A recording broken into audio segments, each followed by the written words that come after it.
আসসালামু আলাইকুম প্রিয় দর্শক, অন্য মঞ্চের আলাপচারিতায় আপনাদের সকলকে আমন্ত্রণ জানাচ্ছি। বাংলাদেশে নির্বাচন ঘোষিত হয়েছে আগামী 12ই ফেব্রুয়ারি।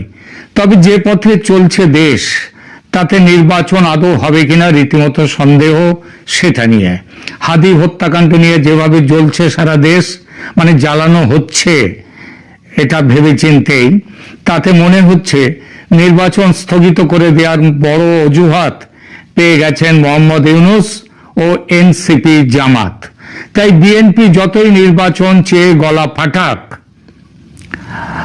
নির্বাচন হবে না। এবং এটাও দেখে নেবেন 25 তারিখে তারেক রহমানও খুব সম্ভব দেশে ফিরবেন না, তিনি আবার বাতিল করে দেবেন তার দেশে ফেরার কথা। ফিরলে বিপদ আছে তারেকের। বিএনপি মনে করছে এখন ভোট হলে তারা সংখ্যাগরিষ্ঠ আসন জিতে ক্ষমতায় আসবে, তাই তারা ভোটের জন্য উতলা। কিন্তু লক্ষ্য করার বিষয় কি জানেন, আওয়ামী লীগও পাখির চোখ করে তুলছে নির্বাচনকে। যদিও তারা এখন নিষিদ্ধ দল, নির্বাচন কমিশনে তাদের নথিভুক্তি এই মুহূর্তে স্থগিত, তথাপি তারা নির্বাচনের প্রচার অভিযান শুরু করে দিয়েছে। তা সে নির্বাচন ফেব্রুয়ারিতে হোক কিংবা তার পরে হোক। কিন্তু এতৎ সত্ত্বেও আওয়ামী লীগ নির্বাচনের প্রস্তুতি বেশ জোরে সোরে শুরু করে দিয়েছে। স্বয়ং শেখ হাসিনার কাছ থেকে সম্প্রতি দলীয় কর্মীদের নির্বাচনের জন্য প্রস্তুত হওয়ার নির্দেশ এসেছে। বলা হয়েছে আওয়ামী লীগ সরকারের আমলের প্রাপ্তিগুলো নিয়ে মানুষের কাছে যেতে হবে নেতাকর্মীদের, ঘরে ঘরে এই বার্তা পৌঁছে দিতে হবে যে দেশ কিভাবে অগ্রগতি অর্জন করেছিল আওয়ামী লীগের শাসনকালে। এবং সেই সঙ্গে এটাও বলতে হবে যে ফিরে এসে আবার দেশকে উন্নতির কোন শিখরে পৌঁছে দিতে চান আওয়ামী লীগ নেত্রী, সেই বিষয়গুলো বলতে হবে, অর্থাৎ আগামীর রোডম্যাপ। এই প্রেক্ষিতে প্রশ্ন জাগে, যখন দল কার্যত নিষিদ্ধ, নির্বাচন হলেও সেখানে অংশগ্রহণের সুযোগ নেই, এবং দলের মূল কর্ণধার নেত্রী যখন স্বয়ং দেশ থেকে নির্বাসিত শুধু নন, তার মাথায় ঝুলছে মৃত্যুদণ্ডের পরোয়ানা, তখন নির্বাচনের জন্য দলকে কেন ঝাঁপিয়ে পড়তে বলছেন শেখ হাসিনা? এটা কি অতিরিক্ত স্মার্টনেস দেখানো, নাকি সত্যি নির্বাচনী ময়দানে আওয়ামী লীগের যোগদানের সম্ভাবনা আছে? এখনকার আলোচনা এই বিষয়টি নিয়ে। কিসের প্রেক্ষিতে আওয়ামী লীগের এই বিশ্বাস জন্মেছে যে তারা নির্বাচনে অংশ নিতে পারবে, এই বিষয়টা নিয়ে এখনকার আলোচনা। প্রথমে দেখা যাক কিভাবে এগোবার ছক করেছেন শেখ হাসিনা। শেখ হাসিনা দলের শীর্ষস্থানীয় নেতা ওবায়দুল কাদেরের, মানে যিনি আওয়ামী লীগের সাধারণ সম্পাদক, তার মাধ্যমে নির্দেশনা প্রদান করেছেন। এই নির্দেশনাগুলি কি? 1. সংগঠন শক্তিশালী করতে হবে, দলকে সুসংগঠিত এবং শৃঙ্খলাবদ্ধ রাখার নির্দেশ তিনি দিয়েছেন, যাতে সদস্যরা নিয়মিত সক্রিয় থাকেন। 2. জনসংযোগ কৌশল, গ্রামীণ এবং শহর এলাকায় ঘরে ঘরে বার্তা পৌঁছানোর জন্য বা কর্মী বাহিনী প্রস্তুত করা। 2024 সালের নির্বাচনে এই মডেলটিতে 6 লক্ষ প্রচার কর্মী নিয়ে আওয়ামী লীগ নির্বাচনী ময়দানে নেমেছিল। 3 নম্বর, ঐতিহ্য এবং দৃষ্টিভঙ্গির বার্তা। এটা খুব বড় একটা বার্তা। সেটা কি? এটা হচ্ছে মুক্তিযুদ্ধের ঐতিহ্য এবং অগ্রগতির বিবরণ বলার মাধ্যমে দলের সাথে সংযোগ স্থাপন করা। এইগুলো হচ্ছে পদ্ধতি। গণতান্ত্রিক প্রক্রিয়া পুনঃপ্রতিষ্ঠার আহ্বান তিনি করেছেন। নভেম্বর 2025-এ শেখ হাসিনা স্পষ্টভাবে বলেছেন যে চলমান নির্বাচন প্রক্রিয়া গণতান্ত্রিক নয় এবং আওয়ামী লীগের সংখ্যাগরিষ্ঠ জনগোষ্ঠীকে প্রতিনিধিত্ব করে না। তার দল অনেকগুলি শর্ত পূর্বাবস্থায় ফিরিয়ে আনার জন্য দাবি করেছে। কেমন? সেগুলো হচ্ছে যে সমস্ত অধ্যাদেশ অবিলম্বে প্রত্যাহার করতে হবে। দ্বিতীয়, হাসিনা এবং দলীয় নেতাদের বিরুদ্ধে যে বানোয়াট মামলা প্রত্যাহার করতে হবে। তারপর সকল রাজনৈতিক বন্দী অবিলম্বে মুক্তি দিতে হবে তাদেরকে। তত্ত্বাবধায়ক সরকার একটা প্রতিষ্ঠা করতে হবে যারা নির্বাচন পরিচালনা করবে। এছাড়া লিবারেশন ওয়ার ঐতিহ্য, অর্থাৎ মুক্তিযুদ্ধের যে চেতনা এবং ঐতিহ্য এবং তার যে জাতীয় পরিচয়, সেগুলোকে ফিরিয়ে আনতে হবে। ডিসেম্বর ফিরিয়ে আনতে হবে না, আরো শক্ত করে প্রতিষ্ঠিত করতে হবে মানুষের মনে। ডিসেম্বর 2025-এ যে বিজয় দিবসে শেখ হাসিনা একটি শক্তিশালী, এই 16 ডিসেম্বর তিনি বার্তা দিয়েছেন।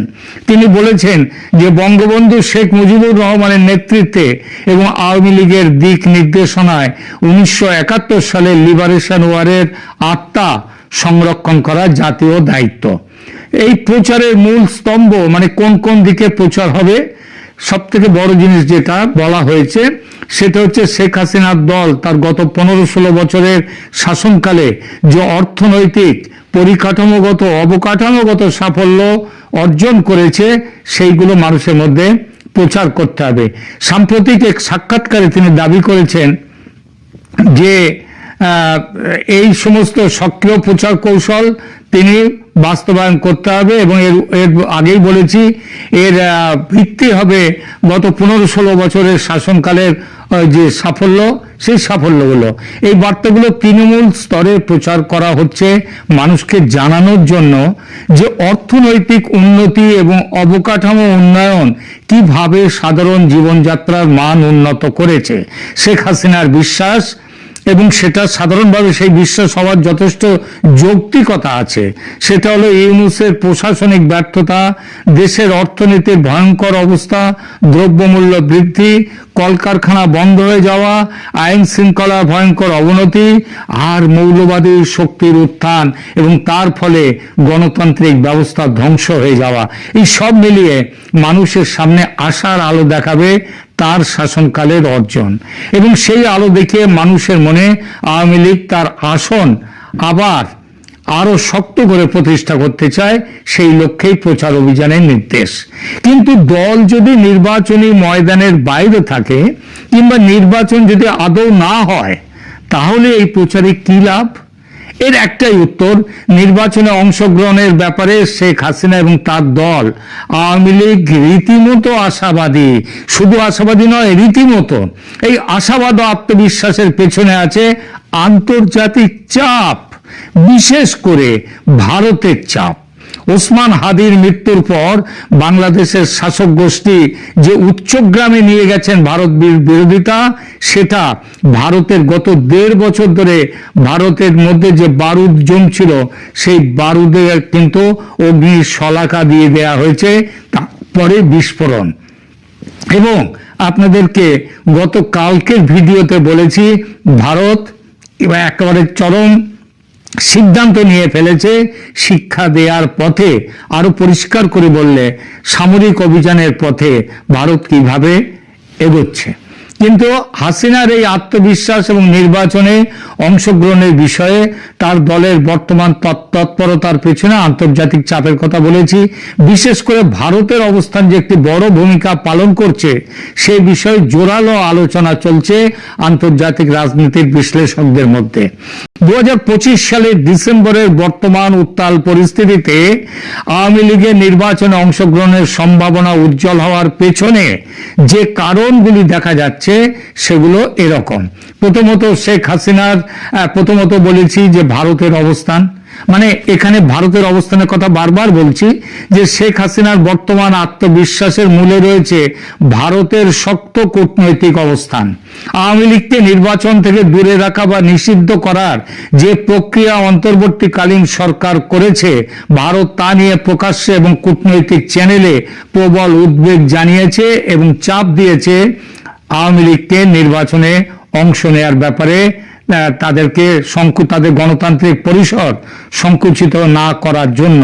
অর্থাৎ আওয়ামী লীগকে বাদ দিয়ে নির্বাচন হলে সেটা দেশের গণতান্ত্রিক পরিসর সংকুচিত করার সামিল হবে।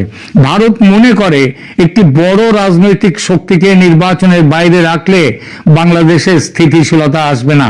হাসিনার জন্য এটি একটি বড় লাইফ লাইন।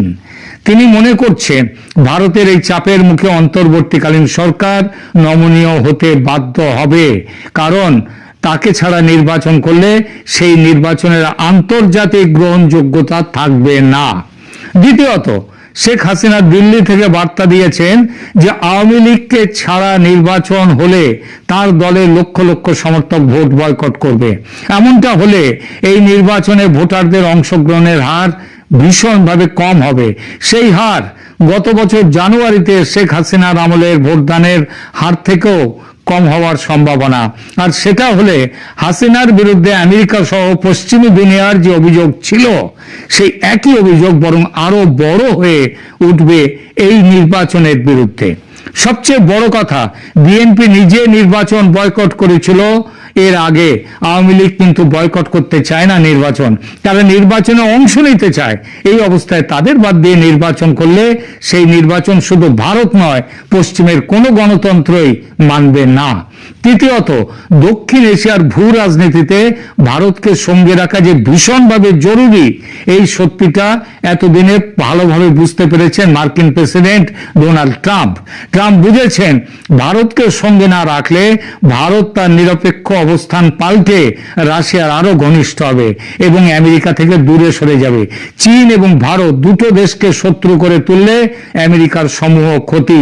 বাধ্য হয়েই তাই ভারতের বাংলা